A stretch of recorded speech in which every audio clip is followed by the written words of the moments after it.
Hey guys, Anthony here. It is Wednesday.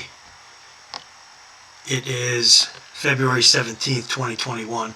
I want to go over this article by the Trends Journal, Trends Research Institute that just came out yesterday. This is the new one. This goes on to say, warning, vaccine-related deaths among the elderly. It's released February 16th, 2021, and it states the following. Not only are the elderly the primary victims of coronavirus, but the vaccinations that are supposed to save them from the virus are reportedly killing many of them. The UK Medical Freedom Alliance is a group of medical professionals, scientists, and lawyers who have found that the government's response to COVID-19 is misguided and not based on the best available scientific evidence. On 5 February, the organization published a letter on its website it had sent to the UK Minister for COVID-19 Vaccine Development, Nadhim Zahawi, and Secretary of State for Health and Social Care, Matt Hancock, CCing the Prime Minister, Boris Johnson. The subject was Urgent Warning, RE COVID-19 Vaccine-Related Deaths in the Elderly and Care Homes. Key highlights include the following. We now call for immediate and urgent audit of deaths that have occurred since the beginning of the COVID-19 vaccine rollout to ascertain if COVID-19 vaccines in general, or any brand in particular, are leading to an increased number of deaths. COVID-19 cases are increased risk of death in certain age groups or cohorts. The absence of any safety data regarding those who already had COVID-19 and possibility that prior immunity may lead to increased side effects from the vaccines.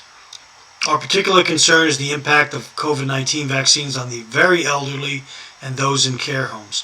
ONS data shows that weekly care home deaths tripled in the 2 weeks between 8th and 22nd January 2021, at a time when there was a massive increase in the rate of vaccinations of home care residents. At the same time, the MHRA, and it tells you who that is, CEO Dr. June Rain, stated that C19 vaccine adverse events reports were coming in thick and fast, but there is no transparency about these reports. Unlike in the U.S. government has Vaccine Adverse Reporting System, or VAERS, VAERS, is open to the public and is already showing a high number of serious adverse events and deaths in the initial stages of the vaccine rollout compared to the previous vaccines. I did a video last week on that, on the VAERS system. Since the C19 vaccine has been rolled out, there have been a steady stream of national and international media reports concerning COVID-19 outbreaks, hospitalizations, and deaths occurring in care homes around the world within hours or days of vaccination. Take all this in, guys, and look at how people are lining up for this jab and going out of their way to get it without doing the proper due diligence and research into this. The Norwegian medicines regulators were quick to flag up a cluster of deaths occurring in care homes, linking 29 deaths to the first dose of the Pfizer vaccine.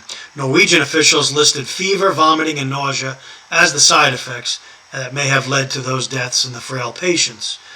The letter raises concerns that the UK became the first country to approve vaccinating the public at the beginning of December. It is therefore striking to see such a sharp uptick in deaths starting shortly after this, correlating to vaccination rate, such as the time when overall mortality from CV-19 had started to fall, having been stable through November and December 2020.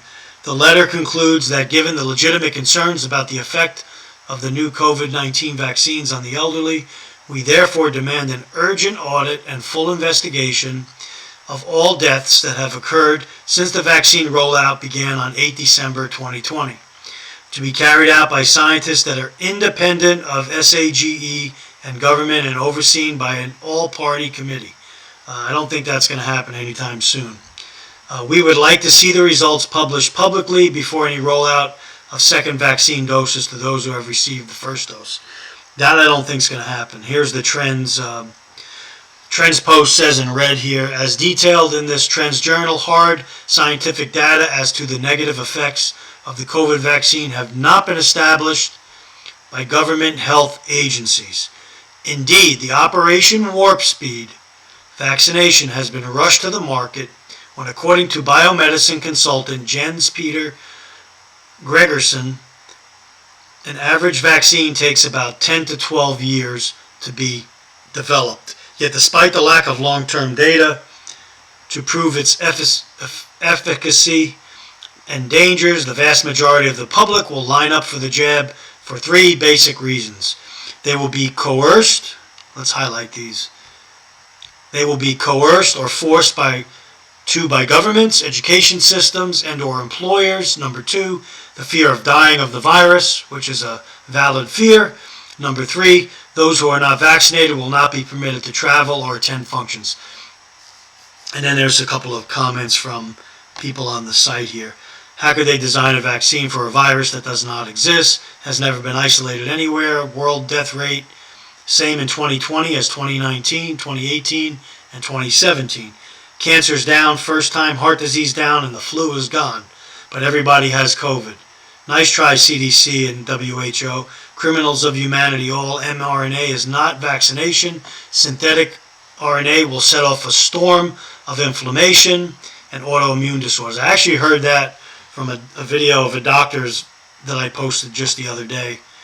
You can go back and check that video out. There's a link to it from the New American Magazine. It's pretty in-depth, and she talks about this very thing. No science in the fact that they did not bother with it, no safety parameters, no data collection worth a SHIT, nothing but profit is good, social control awesome. So that's the video today on that, guys. Again, I'm going to try to keep everybody updated, and the Trends Research Institute is a great way to do that, and I'll be bringing you more articles from them. Stay safe. Anthony signing off, and stay ready.